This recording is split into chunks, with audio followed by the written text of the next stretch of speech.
The restaurant smelled like money and secrets. Amira had learned, in 3 years of waitressing at Seoulmate, the most exclusive Korean fusion restaurant in Johannesburg, that those two things always arrived together. Men in suits who never looked at menus. Women who ordered water and watched exits.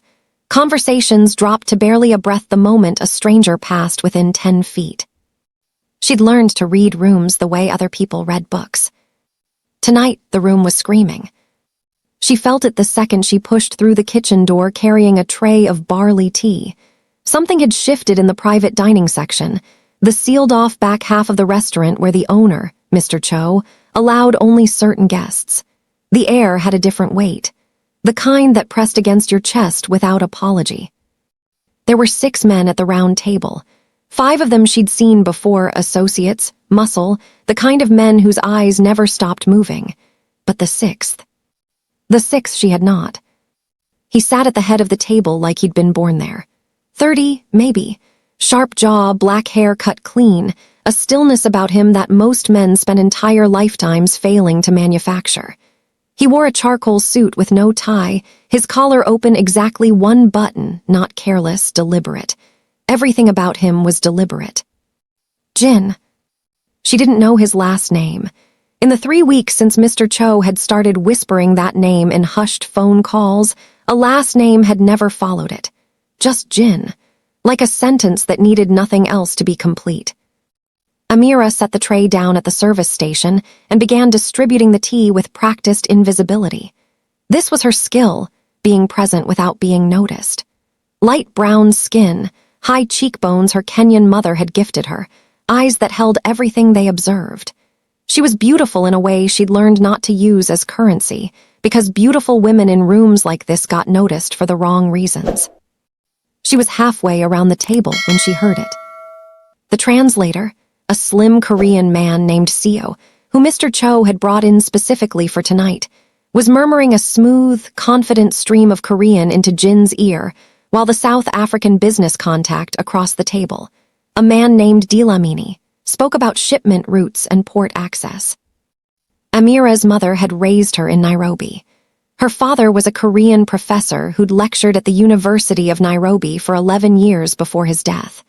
She'd grown up between 2 languages, 2 worlds, 2 kitchens that smelled completely different and somehow both felt like home.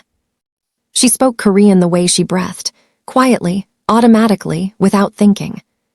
So when Seo translated Dilamini's careful proposal, "We want 40% of the northern route profits and guaranteed protection for our people," into something else entirely, they are willing to accept 20% and have no specific security demands.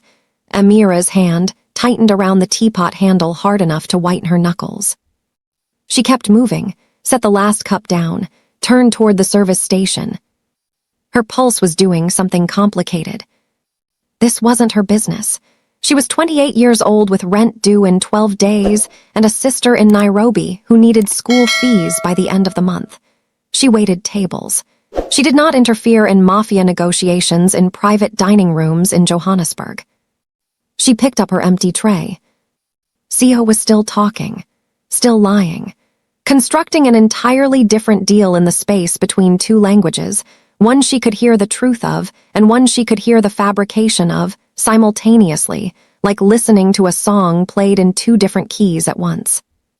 Dilamini's expression shifted almost imperceptibly, the small, satisfied look of a man who thinks he's getting what he asked for. He wasn't. Whatever Jin agreed to tonight, Dilamini would discover the real terms later, when lawyers got involved, when papers got signed, when the truth of what had actually been negotiated surfaced like a body in cold water. And when that happened, when Dilamini realized he'd been made to shake hands on terms he never agreed to. She'd seen enough of this restaurant to know how men like that responded. She was almost at the kitchen door. Almost. "Your translator is lying." She heard the words a half-second before she realized she was the one who'd said them. Her voice had come out low, directed, aimed like something she'd been holding a long time and finally released. She'd leaned toward Jin just slightly, close enough that only he could hear. His cologne was understated, cedar and something colder. The table didn't erupt. Nobody moved. That was how it was in rooms like this. Chaos wore a calm face. But Jin turned to look at her. Not the quick dismissive glance a boss gives a waitress who's overstepped. A real look. The kind that took stock, measured, decided something. His eyes were very dark and completely unreadable. Seo had gone still in the way that meant he'd heard exactly what she said and was calculating the distance between this moment and the nearest exit. Dlamini looked between them, understanding nothing, the smile still on his face from the false translation he'd swallowed whole. Jin said nothing. He simply held her gaze, and in the silence he held it for 3 seconds, for Amira understood that she had just made a choice she could not unmake. Her tray was at her side. The kitchen was 6 steps away. She did not move. Jin picked up his tea, took a slow sip, set it down. Then, in English so clean it carried no accent at all, he said, "Sit down." She didn't sit down. Not because she wasn't afraid. She was, in the specific, clarifying way that fear becomes useful when your body understands that the wrong move will cost you everything. But because sitting meant joining a table she hadn't been invited to 3 minutes ago, and something about that felt like a point of no return, she needed 1 more second to consider. Jin noticed. She could tell by the slight shift at the corner of his mouth, not a smile, not quite, an acknowledgement. "You can stand," he said, "but you won't be leaving that spot." The 2 men flanking him hadn't moved, but they didn't need to. Their stillness was its own instruction. Seo was sweating. She could see it at his temple, a thin shine under the restaurant's low amber lighting. He'd turned in his chair just enough to look at her, and the expression on his face wasn't anger. It was the much more dangerous thing, panic wearing a reasonable mask. "This woman is a waitress," Seo said, his voice smooth, directed at Jin. "She doesn't speak Korean. She's confused." "Konainus, komainus, kodulyayainus," Jin said quietly. "Can you hear me?" He was talking to Amira. "Konainus," she said, "yes." The table shifted. Not physically, the energy of it shifted, the way a room changes when everyone in it simultaneously recalculates who they're dealing with. Dlamini leaned back in his chair, his smile finally dissolving into something more careful. The 2 flanking men exchanged a glance above Jin's head. Seo stopped talking. Jin set both hands flat on the table and looked at Seo with the kind of patience that was worse than anger. "Tell me what he actually said." He tilted his head toward Dlamini. "Word for word, what you were supposed to translate." Seo opened his mouth. "Don't look at her," Jin said. "Look at me." Seo looked at him.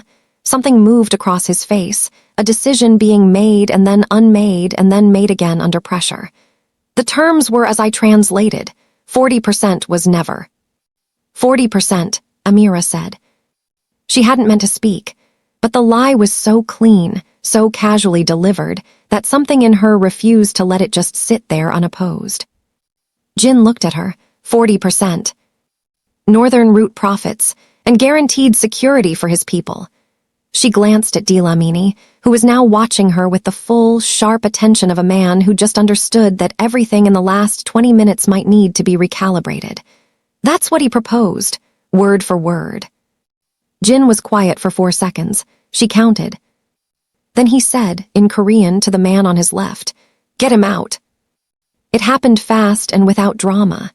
Seo stood, was guided by an arm at his elbow toward the side exit, and was gone. No raised voices. No struggle. The chair he'd occupied was simply empty, and the room rearranged itself around that absence. Dlamini looked at Jin. "Should I be concerned?"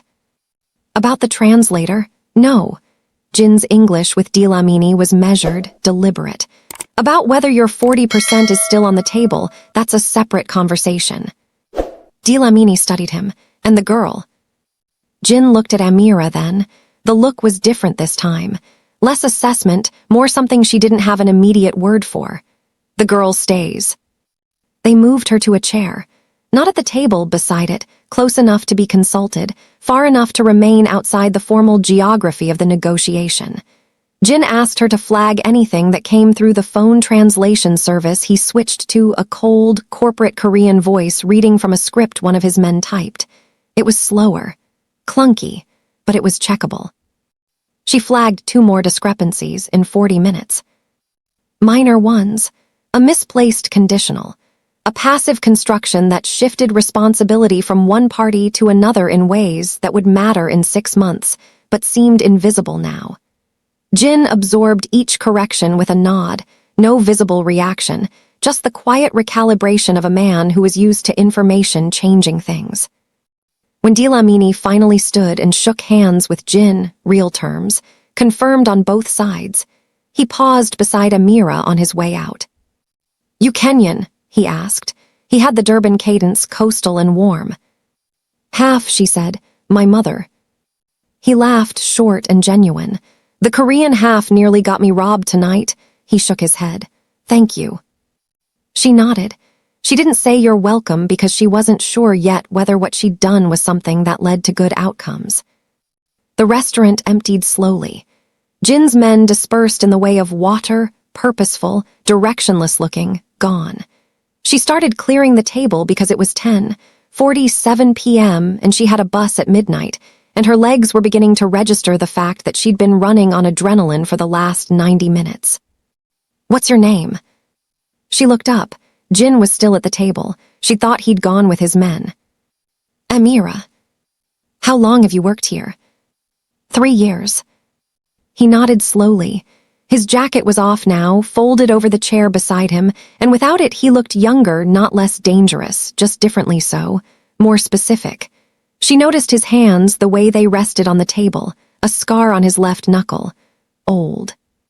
"Cho doesn't know you speak Korean," he said. It wasn't a question. "Nobody does." She stacked 2 plates. "It's useful that way." "Until tonight." "Until tonight," she agreed. He was quiet for a moment. She kept clearing. The kitchen sounds drifted through the swing door, the tail end of a shift, someone laughing, the clatter of pans being washed. "CO was placed," Jin said. She stopped stacking. "He wasn't a mistake I made." Jin looked at the middle distance, somewhere past her shoulder. "Someone put him in my organization specifically for tonight. Someone who knew about this meeting. Someone who knew the terms Dlamini was bringing." The kitchen sounds continued. Everything else felt very still. "That's not something you're telling me casually," Amira said. He looked at her. "No." "So why are you telling me?"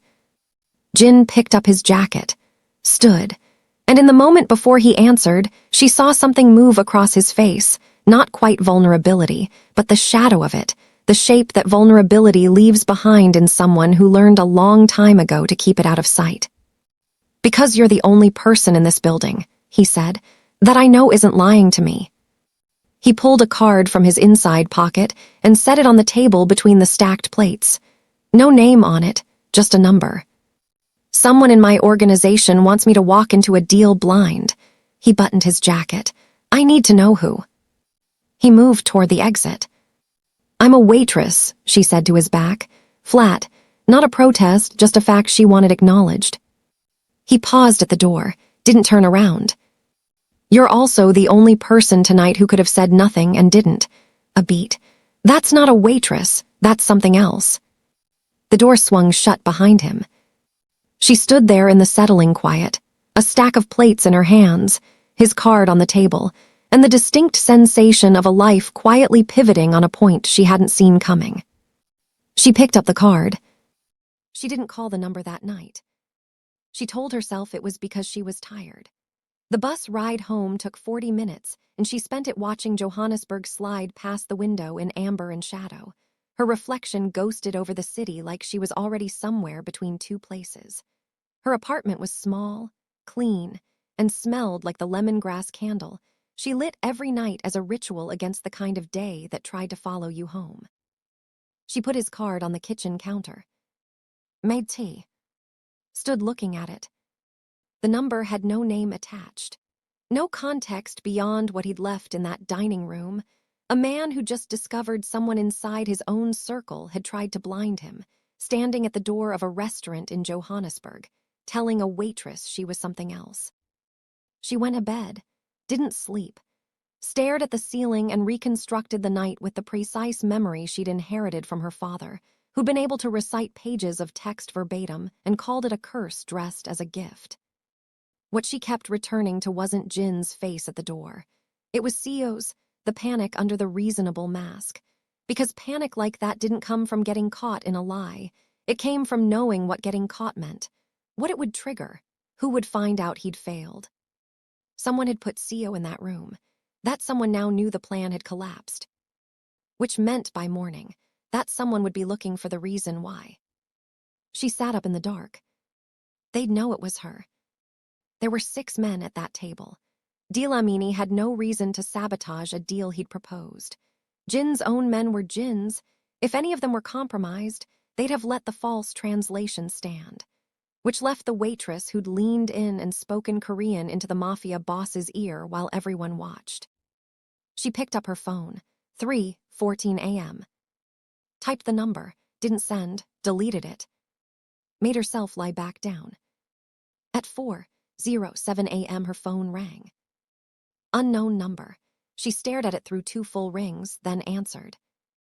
"You should have called earlier," Jin's voice. Calm, slightly lower than it had been in the restaurant. The voice of a man who hadn't slept either. "How do you have my number?"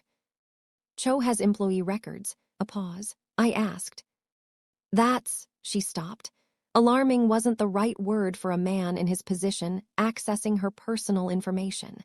It was just the reality of who she'd inserted herself into the orbit of. That's not reassuring. It wasn't meant to be reassuring. It was meant to be practical. She heard something in the background, movement, quiet, the specific silence of a large space. "Are you at home?" "Yes." "Stay there. Don't go to the restaurant tomorrow." She sat up again. "I have a shift." "I'll have someone call Cho." "Yul Jin." She said his name without thinking and felt strange about it immediately. "I have rent. I'll cover whatever you lose." Flat, not generous, practical. Staying home tomorrow is not optional. She pulled her knees to her chest. The lemongrass candle had burned down. The kitchen counter was dark. "They already know it was me, don't they?" It wasn't a question, but he answered it anyway. "By now, yes." She breathed, slowly. The city outside her window was doing its 4 a.m. thing, that strange suspended quiet before the taxi horns started and the day reassembled itself. "Who are they?" Silence on the line, long enough that she thought he might not answer. "That's what I need to find out," he said. "And I need someone who can listen to conversations I can't be in without raising flags." Another pause. "You understand what I'm asking?" "You want me to spy for you?" "I want you to listen. You're already good at it." Something shifted in his voice, not warmth exactly, but an adjacent thing, recognition. "You've been listening in that restaurant for 3 years. You just never had a reason to use it." She thought about her sister's school fees, her rent, the card on her counter. She thought about Sio's face. "What happened to him?" she asked. "Sio." The pause this time was different, waited. "He's alive," Jin said. "He'll stay that way until I know who sent him." A beat. "I'm not what people assume I am, Amira." It was the first time he'd used her name. It landed differently than she expected, not threatening, not intimate. Something more complicated than either. "People rarely are," she said. She met him at 9 a.m. in a coffee shop in Maboneng. She'd have never connected to men in charcoal suits. It was small, run by an older Congolese woman who knew Amira by her usual order and set it on the counter without being asked. Jin arrived 3 minutes after her, alone, in dark jeans and a jacket that was deliberately unremarkable. He looked different in daylight. Not less striking, that jaw, those eyes, the quality of stillness he carried like a second skeleton, but more present, more specific. Like the restaurant had shown her a version of him and the morning was showing her the source material. He sat across from her, didn't order anything. "There are 4 people who knew about last night's meeting in advance," he said, no preamble. 2 are in Seoul, 1 is in Cape Town, 1 is here. Here as in Johannesburg. Here as in Sialmate. She set her cup down. Someone on staff, she said.